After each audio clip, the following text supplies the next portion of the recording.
This is Tanvi Shrivastava and I am back to my channel with a new video, The Mughal Empire. आज हम लोग पढ़ने जा रहे हैं मुग़ल एम्पायर के बारे में.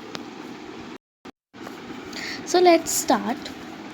You have already read how the Delhi Sultanate ruled India until 1526. जो दिल्ली सल्तनत थी वो 1526 तक इंडिया पे राज की थी. ठीक है. The Sultans of Delhi brought about several changes in the social and political conditions in the country, which also led to the intermingling of cultures. The political chaos in the northwestern provinces in the latter half of the 15th century in the beginning of the 16th century had weakened the Delhi Sultanate, which paved the way for the establishment of new rule of Mughals. The first 6 Mughal rulers are called early Mughals and the later rulers are called later Mughals. Okay, so here Delhi सल्तनत के बाद मुग़लों का राज हुआ था. तो पहले के जो 6 मुग़ल्स थे, जो पहले के 6 मुग़ल राजा थे, उन्हें कहा जाता है अर्ली मुग़ल्स, और जो बाद के राजा हुए उनको कहा जाता है later Mughals. Okay. Now political condition in the 16th century. The political scenario of India was chaotic in 1526 when Babur invaded the country. The political scenario chaotic था 1526 में जब बाबर कंट्री को इन्वाइट किया था. Okay. In April 1526, Babur's army met Ibrahim Lodi forces in the first battle of Panipat. अप्रैल में 1526 अप्रैल में first battle of Panipat लड़ा गया था. किसके बीच में हुआ था? बाबर और इब्राहिम लोदी के बीच में. बाबर मुगल्स का फर्स्ट एम्पायर था, फर्स्ट रूलर था.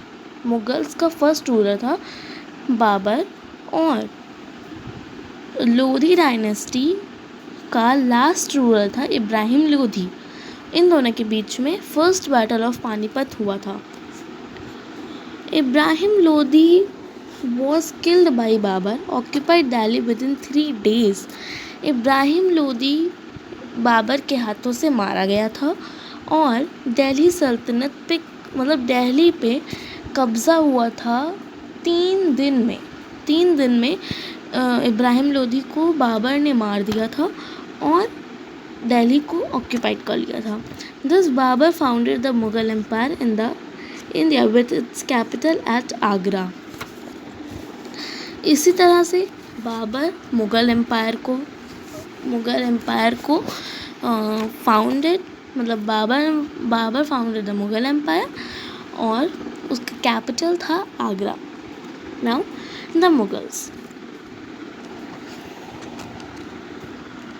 The Mughals traces their lineage to 2 powerful rulers. On their mother's side, they were descendants of the Mongol warrior Genghis Khan, about whom you read in chapter in the Elsewhere the World section. On their father's side, they claimed to be successors of Timur, who was the ruler of vast kingdom which comprises present-day area of Iraq, Iran and large parts of Central Asia. So आज हम लोग पढ़ेंगे बाबर के बारे में, Mughal rulers के बारे में. फर्स्ट है Babar. Jahiruddin Muhammad Babur was a ruler of small kingdom of Farghana province in the Central Asia. Zahiruddin Mohammad Babar, इसका पूरा नाम था, बाबर का पूरा नाम था जाहिरुद्दीन मोहम्मद बाबर.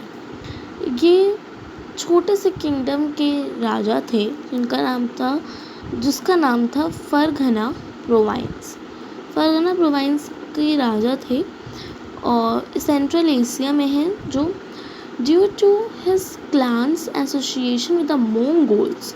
मंगोल से इनका क्लैंस एसोसिएशन था। They were referred to as Mughals और मोगल्स, इसी वजह से इनको मुगल्स या मोगल्स कहा जाता है। He succeeded his father at a very young age and had defended his kingdom from many invasions. वो अपने बाबर अपने बाबर अपने पिता के अपने वालिद के सक्सेसर थे। मतलब सक्सेसर मतलब होता है उत्तराधिकारी थे वो, सक्सेसर थे उनके पिता के, उत्तराधिकारी थे वो, ठीक है। और उन्होंने राजपाट बहुत कम एज में ही राजपाट संभाल लिया था और defend his kingdom from many invasions. When Babur came to know about India's wealth, he planned a journey towards India. जब बाबर को पता चला इंडिया के वेल्थ के बारे में, क्योंकि उस टाइम इंडिया बहुत ही वेल्दी था, कहा जाता था उसको सोने की चिड़िया, इस वजह से बहुत वेल्थी था इंडिया। तो बाबर ने सोचा, इसी वजह से उसने जर्नी प्लान की इंडिया के। आफ्टर कैप्चरिंग दिल्ली इन 1526, बाबर ने 1526 में फर्स्ट बैटल ऑफ पानीपत लड़ा था, जिससे उसने दिल्ली सल्तनत मतलब दिल्ली पर कब्जा करा था। He went to suppress his other powerful enemy, Rana Sanga of Mewar, by defeating him in Battle of Khanwa in 1527. दूसरा युद्ध उसने जो लड़ा था वो था बैटल ऑफ खानवा।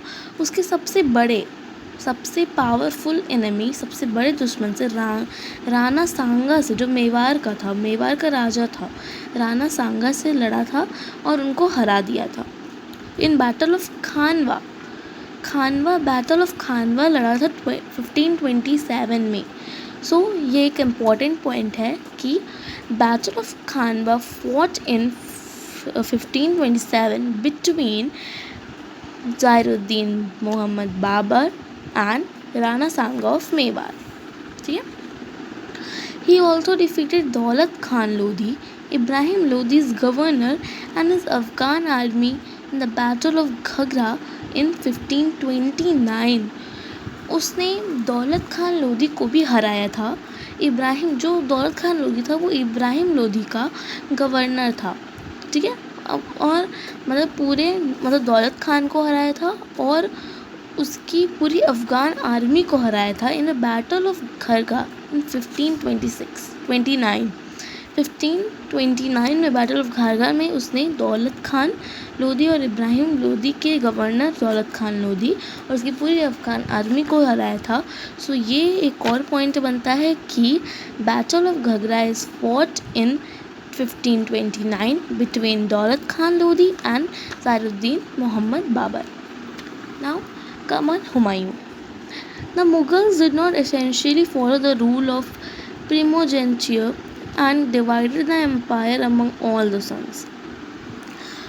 मुगल्स ये रूल फॉलो नहीं करते थे कि प्रिमोजेनिचर मतलब होता है आपका a practice by which the first born child occupies the throne. ये रूल नहीं फॉलो करते थे कि जो पहला बच्चा होगा राजा का वही पूरे किंगडम पे राज करेगा। ये रूल मुगल्स नहीं फॉलो करते थे।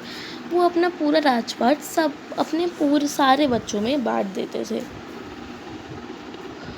Humayun who succeed Babar in 1530।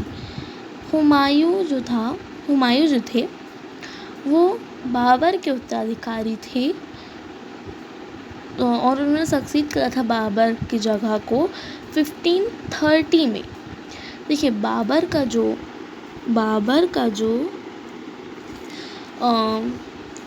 Time duration था रूल करने का वो था 1526 टू 1530। 1526 टू 1530 बाबर का राज था। जिनका राज था ज़ाहिरुद्दीन मोहम्मद बाबर का राज था। देन 1530 में हुमायूं का राज हुआ। Made his brothers the chiefs of the different provinces as per his father's wish.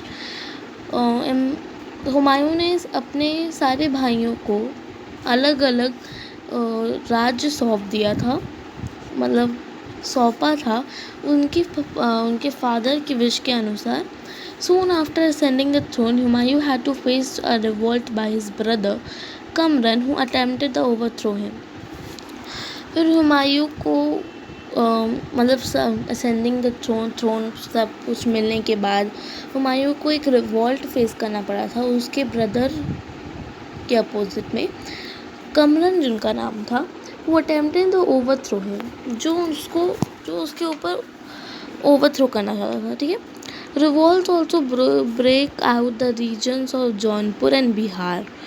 देखिए, जो कामरन था उन्होंने हुमायूं को डिफीट कर दिया था और मतलब हुमायूं को हराकर जौनपुर और बिहार पे कब्जा कर लिया था, which Humayun was able to suppress only partially.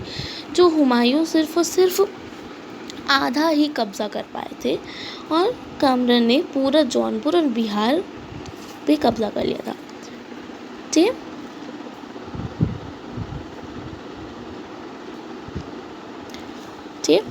इन 1539 में क्या हुआ, Sher Shah Suri defeated him at Chausa and again at Kannauj in 1540। Humayun was compelled to flee India. तो फिर क्या हुआ कि 1539 में शेर शाह सूरी जो था उसने हुमायूं को हरा दिया और 1539 में चौसा जो बैटल हुआ था, चौसा में शेर शाह सूरी ने उसको हरा दिया और फिर कन्नौज में भी 1540 में हराया। इससे क्या हुआ, हुमायूं को कंप्लेन होना पड़ा इंडिया छोड़ने के लिए। उसके बाद शेर शाह सूरी का राज हुआ जो करीबन 5 साल तक का था। सूरी डायनेस्टी का फाउंडर था। शेर Shah Suri now became the undisputed ruler of the northern India. जब हुमायूं को इंडिया छोड़कर जाना पड़ा तभी शेर शाह सूरी अब पूरे नॉर्थ इंडिया का राजा बन चुका था। He is popularly known in history of शेर खान। शेर शाह सूरी हिस्ट्री में बहुत पॉपुलर है, किस नाम से? शेर खान के नाम से। अब हम लोग यहाँ पे ब्रीफली एक्सप्लेनेशन पढ़ेंगे शेर शाह सूरी के बारे में। देखते हैं। Sher Shah Suri was one of the most vigorous and capable rulers in the medieval Indian history. Sher Shah Suri था वो बहुत वर्जोरियस और बहुत कैपेबल रूलर था मेडिवल इंडिया का, मतलब बहुत ही अच्छा रूलर था, बहुत ही कैपेबल रूलर था मेडिवल इंडिया में। He ruled India from 1540 to 1545, a period of only 5 years. देखिए 1540 to 1545 तक शेर शाह सूरी का राज चला था। ठीक है, 5 साल का, सिर्फ 5 साल का। After defeating Humayun at Chausa and Kannauj, he led the foundation of Sur dynasty in 1540। After defeating मतलब हुमायूं को हराने के बाद, चौसा में और कन्नौज में हुमायूं को हराने के बाद उसने सुर डायनेस्टी फाउंड की थी। He was the founder of Sur dynasty in 1540। Means 1540 में उसने सुर डायनेस्टी की खोज की थी। ओके, और today we know this as Grand Trunk Road to improve and commerce To improve trade and commerce, he restored the road and extended from Indus River in the west to the Sonargaon in Bengal. Today we know this as Grand Trunk Road. अपने trade and commerce को improve करने के लिए शेषासुरी ने road extend की थी Indus river जो west में है, Indus river to Sonargaon in Bengal. Indus river से लेके मीन्स जो वेस्ट इंदस रिवर से लेके सोनरगांव इन बंगाल तक, सोनरगांव तक उसने एक रोड बनवाई थी। उसको आज हम लोग ग्रैंड ट्रंक रोड के बारे में जानते हैं, में सुना है। He built rest houses or sarais for travelers at the distance of every 8 kilometers. और शेषासुरी ने रेस्ट हाउसेस बनवाए, सराइज बनवाए ट्रैवलर्स के लिए। हर 8 किलोमीटर की दूरी पर एक रेस्ट हाउस बनवाया उसने हर ट्रैवलर्स के लिए। Now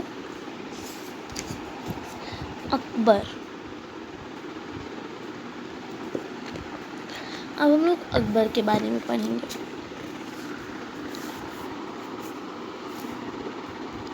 we continue it with part 2। Akbar के बारे में हम लोग पार्ट 2 में पढ़ेंगे। Because Akbar was very popular ruler, very famous and the most powerful ruler. और अकबर सबसे ज़्यादा साल तक मुग़ल डायनेस्टी पर रूल किया था अकबर ने। अकबर हुमायूं के बेटे थे। ठीक है, so this is all for today. हम लोग नेक्स्ट पार्ट में अकबर के बारे में पढ़ते हैं। Thank you. और अगर आपको मेरी एक्सप्लेनेशन अच्छी लगी तो प्लीज़ वीडियो को लाइक करिएगा, मेरे चैनल को सब्सक्राइब करना मत भूलिएगा। और आपको मेरी एक्सप्लेनेशन कैसी लगी प्लीज़ कमेंट करके बताइएगा। Thank you.